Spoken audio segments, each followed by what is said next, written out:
तभी जैसे ही आराध्या की नजर दूर खड़े मीडिया वालों पर पड़ी, तो वो उन सबको देखकर घबरा गई और उसने कसके अर्नव की ब्लेजर की कॉलर पकड़ ली और धीरे से अर्नव से रिक्वेस्ट करती हुई बोली, प्लीज हमें छोड़ दीजिए, हमें हमारे घर जाना है।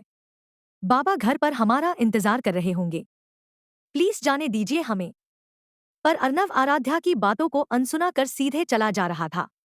तभी जैसे ही सभी मीडिया वालों ने अर्नव के साथ किसी लड़की को देखा, तो ये देख सब हैरान रह गए, क्योंकि अर्नव इससे पहले कभी भी किसी भी लड़की के साथ ऐसे नहीं दिखा था। ये देख आराध्या घबराहट के मारे जल्दी से अपने चेहरे को छिपाने लगती है और अर्नव की ब्लेजर में अपना फेस ढक लेती है, जिसे देखकर अर्नव हल्की स्माइल करता है। सारे बॉडीगार्ड जल्दी से आराध्या और अर्नव को मीडिया वालों से कवर करने लगते हैं। आराध्या घबराहट के मारे जल्दी जल्दी सांसें ले रही थी, जिसे अर्नव आराध्या की गर्म सांसें अपने ऊपर अच्छे से महसूस कर पा रहा था। साथ ही आराध्या डर के मारे कांप भी रही थी। अर्नव जो कि आराध्या की हर मूवमेंट को फील कर पा रहा था।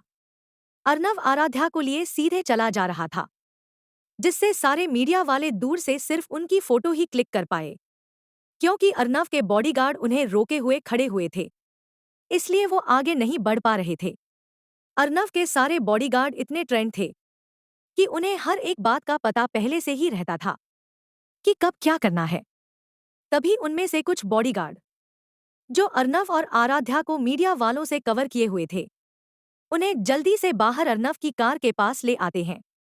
आराध्या अभी भी डर के मारे अपनी आंखें बंद की हुई थी और अपना चेहरा अर्नव के कोट में छिपाई हुई थी, जिसे देख अर्नव बोला, लगता है तुम्हें मेरी बाहों में रहना काफी पसंद है, तभी तो देखो ना, मुझे छोड़ने का नाम ही नहीं ले रही हो। अर्नव की बात सुन आराध्या झट से अपनी आंखें खोलकर बाहर देखने लगती है और अर्नव की बात सुन मानो उसे खुद पर ही शर्म आने लगती है। तभी आराध्या अपनी आंखें झुकाए हुए धीरे से बोली, हमें आपसे कुछ बात करनी है। तभी अर्नव आराध्या को नीचे उतारते हुए बोला, अच्छा बोलो। आराध्या अपनी साड़ी ठीक करते हुए बोली, अगर अब आपका हमें परेशान करना खत्म हो गया हो, तो हम अपने घर जाना चाहते हैं।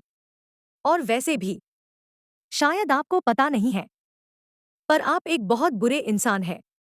आज ही हमें हमारे घर के लिए निकलना है। और हाँ, हमें आपसे ना कभी प्यार था, ना है, और ना ही कभी होगा। हम आपसे नफरत करते हैं, सिर्फ और सिर्फ नफरत। और हम जानते हैं कि आप भी हमसे नफरत करते हैं, और इसलिए आपने हमारे साथ ऐसा सुलूक किया। लेकिन अब बस कीजिए, ये सब अब हमसे और बर्दाश्त नहीं होता। भगवान के लिए हमें छोड़ दीजिए। आराध्या की बात सुन अर्नव कुछ नहीं बोलता है और बस गुस्से से आराध्या को कार में बैठा देता है और खुद भी कार में बैठ जाता है और आगे बॉडीगार्ड को चलने का इशारा करता है। ये कार जिसमें आराध्या इस समय बैठी हुई थी, ये एक हाई टेक्नोलॉजी वाली कार थी, जिसमें बाहर से अंदर का कुछ भी नजर नहीं आता था। तभी अर्नव गुस्से से आराध्या को अपनी तरफ खींचकर जबरदस्ती किस करने लगता है। अर्नव ने मजबूती से आराध्या को पकड़ा हुआ था, जिससे आराध्या हिल भी नहीं पा रही थी, और साथ ही अर्नव गुस्से से आराध्या की लिप्स पर हल्के से काट भी रहा था और उसी के साथ साथ उसके नेक पर भी बाइट कर रहा था, जिसकी वजह से दर्द से आराध्या की आंखों में आंसू आ गए। तभी वो गुस्से से रोते हुए अर्नव को अपने से दूर धक्का देते हुए बोली, आपने हमारी पूरी जिंदगी खराब कर दी, फिर भी आपको चैन नहीं आया। आपने हमसे हमारा सब कुछ छीन लिया, उसके बाद भी आप हमें क्यों नहीं जाने देते? सिर्फ एक जमीन के लिए? आपको शर्म नहीं आई? एक लड़की की जिंदगी बर्बाद करते हुए। बाबा बिल्कुल सही कहते थे कि अमीरों के पास दया नाम की कोई चीज नहीं होती। उन्हें जो भी चाहिए होता है, वो उसे हासिल करने के लिए किसी भी हद तक गिर सकते हैं, फिर चाहे इसमें किसी गरीब या बेसहाय की जिंदगी ही क्यों ना बर्बाद हो जाए। आराध्या के मुंह से अपने लिए इतनी कड़वी बातों को सुन अर्नव पूरी तरह से गुस्से से भर गया और जोर से चिल्लाते हुए बोला, बस, प्यार करता हूं तुम्हें, इसका मतलब ये नहीं है कि तुम्हारे मन में जो आए तुम बोलती जाओ। आज तक किसी ने मुझसे इतनी बदतमीजी से कभी बात नहीं की। तुम पहली और आखिरी इंसान हो जिसने मुझसे ऐसे बात की है। और तुम्हारी ऐसे कड़वी बातों को सुनने के बाद भी तुम अब तक इस दुनिया में सही सलामत जिंदा बची हुई हो। यही इस बात का सबूत है कि मैं तुमसे कितना प्यार करता हूं। और हाँ, अर्नव प्रताप सिंह उन गिरे हुए लोगों जैसा नहीं है जो आए दिन लड़कियां बदलते हैं। अगर तुम्हारे साथ सिर्फ रात ही गुजारनी होती तो वो मैं कब का गुजार चुका होता। मेरे सिर्फ एक कॉल करने की देर थी और तुम मेरे बिस्तर पर पड़ी होती। समझी? और इतना बोल अर्नव गुस्से से कार के गेट पर एक घुसा मारता है जिससे उसके हाथ से थोड़ा थोड़ा खून आने लगता है। तभी आराध्या चिल्लाते हुए बोली, ठीक है, हम मान लेते हैं कि आप ऐसे नहीं हैं। तो फिर जरा हमें ये भी बता दीजिए कि हम कल रात आपके रूम में आपके बिस्तर पर कैसे पहुंचे। बोलिए, जवाब दीजिए। तभी अर्नव जोर से आराध्या के बाजू को पकड़ते हुए दांत पीस कर बोला, अच्छा तो तुम्हें सच सुनना है। ठीक है तो फिर सुनो। कल रात पार्टी में तुम्हारे ड्रिंक या जूस में किसी ने हार्ड ड्रग्स मिला दिया था। अर्नव ये जान चुका था कि ये हरकत किसने की है, पर वो जानबूझकर आराध्या को उसका नाम नहीं बताता है ताकि वो परेशान ना हो। तभी अर्नव गुस्से से आगे बोला, मैं तो तुम्हें पूरी पार्टी में ढूंढ रहा था, पर जब तुम मुझे पार्टी में कहीं भी नहीं दिखी तो फिर मैं जैसे ही तुम्हें देखने बाहर आया तो तुम मुझे नशे की हालत में वॉशरूम के पास मिली। मैंने तुम्हें होश में लाने की कोशिश की, पर तुम बेसुध सी मेरी बाहों में गिर गई। इसलिए मैंने तुम्हें अपने रूम ले जाकर बिस्तर पर लिटा दिया। और सुनो, जो ड्रग्स तुम्हें दी गई थी ना, वो बहुत ही ज्यादा हाई थी। उससे तुम तो क्या, कोई ऐसा इंसान जो कि रोज ड्रग्स लेता हो वो तक कंट्रोल नहीं कर सकता। फिर तुम तो लड़की हो, तुम्हें बहुत गर्मी लग रही थी और तुम उठकर अपने कपड़े की जिप खोलने लगी, पर जब वो तुमसे नहीं खुली तो मैं हेल्प करने गया तो तुम मुझे किस करने लगी। और फिर इतने में आराध्या रोते हुए अपने दोनों कानों पर हाथ रखकर बोली, बस बस कीजिए, हमें कुछ नहीं जानना। और इतना बोल वो अर्नव के गले से लिपटकर रोने लगी। और कम से कम 10 से 15 मिनट तक आराध्या वैसे ही अर्नव की बाहों से लिपटकर रोती रही और रोते रोते ही अचानक से बेहोश हो गई। तभी थोड़ी देर बाद जब आराध्या कोई मूवमेंट नहीं करती है तो ये नोटिस कर अर्नव तुरंत उसके फेस को थपथपाते हुए बोला, हे आराध्या, तुम ठीक तो हो? प्लीज गेट अप, उठो आराध्या। पर फिर भी जब आराध्या नहीं उठी तो फिर अर्नव उसके फेस पर पानी के कुछ छींटे मारता है।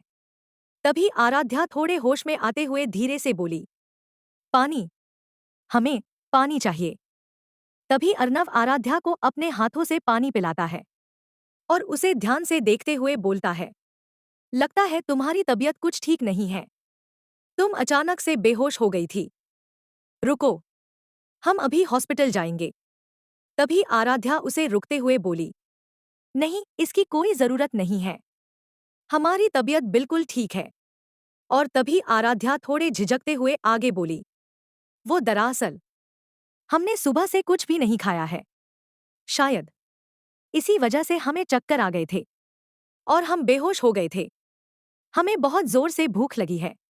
आराध्या की बात सुन अर्नव आगे बॉडीगार्ड को देखते हुए बोला, कार रेस्टोरेंट ले चलो। Yes sir. तभी वो बॉडीगार्ड हाँ में सिर हिलाते हुए बोला। आराध्या अभी भी अर्नव की बाहों में टेक लगाए हुए सो रही थी और हवा की वजह से उसके बाल उसके फेस पर आ रहे थे। तभी अर्नव आराध्या के बालों को उसके चेहरे से हटाते हुए उसे देखकर अपने आप से मन में बोला, सोते हुए कितनी शांत लगती हो। कोई नहीं कहेगा कि ये लड़की जो अभी इतनी शांति से सो रही है झगड़ा करते टाइम बिल्कुल जंगली बिल्ली बन जाती है। और फिर उसे देखते हुए हल्की सी स्माइल करने लगता है। कुछ देर बाद अर्नव की कार एक आलीशान रेस्टोरेंट के बाहर रुकती है। तभी अर्नव ने देखा कि आराध्या अभी भी सोई हुई है, तो वह आराध्या को जगाने के लिए जानबूझकर उसके होठों पर हल्का सा किस कर देता है, जिससे आराध्या झट से अपनी आंखें खोल अर्नव को घूरने लगती है।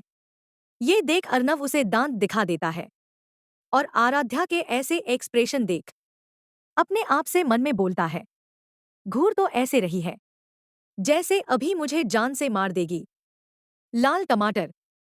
तभी आराध्या अर्नव पर से अपना ध्यान हटाते हुए बाहर देखने लगती है और जल्दी से कार का डोर ओपन कर बाहर आ जाती है। और जैसे ही उस रेस्टोरेंट को देखती है तो दंग रह जाती है कि तभी अर्नव को किसी का कॉल आता है। तभी अर्नव वो कॉल उठा लेता है। दूसरी साइड से मैनेजर अभिषेक बोला, सर, आपकी फ्लाइट आज शाम की है। तभी अर्नव हाँ में जवाब देता है और कॉल काट देता है। कॉल मैनेजर अभिषेक का था, जो अर्नव को सारी डिटेल्स देता था। तभी अर्नव कार से बाहर आते हुए बोला, क्या हुआ, अंदर नहीं जाना है क्या, या ऐसे ही बाहर खड़े रहने का इरादा है? हम अंदर नहीं जा सकते, हमें इतनी महंगी जगह खाना खाने की आदत नहीं है। आराध्या उस आलीशान रेस्टोरेंट को देखते हुए बोली। तभी अर्नव शांति से आराध्या को देख बोला, ये क्या हर बात पर नाना लगा रखी है तुमने? चुपचाप शांति से अंदर चलो। और आदत नहीं है तो अब आदत बना लो। पर आराध्या ना में सर हिलाते हुए बोली, क्या? देखिए मिस्टर अर्नव प्रताप सिंह, हम आपकी तरह अमीर नहीं हैं। हमारी जिंदगी बहुत सिंपल और साधारण सी है और हमारी और आपकी दुनिया बहुत अलग अलग है। हम आपके टाइप के बिल्कुल भी नहीं हैं, इसलिए हम आपके साथ अंदर नहीं जाएंगे। इतना बोल वो पीछे हटने लगती है। तभी अर्नव आराध्या का हाथ पकड़कर उसे जबरदस्ती अपने साथ रेस्टोरेंट के अंदर ले जाने लगता है। ये देख आराध्या अर्नव पर चिल्लाते हुए बोली, ये क्या कर रहे हैं आप? हाथ छोड़िए हमारा, हमने कहा ना कि हम अंदर नहीं जाना चाहते। फिर क्यों आप हमारे साथ जबरदस्ती कर रहे हैं? चुपचाप शांति से अंदर चलो, वरना तुम सोच भी नहीं सकती कि मैं क्या क्या कर सकता हूं। अर्नव उसे अपने साथ रेस्टोरेंट के अंदर ले जाते हुए बोला।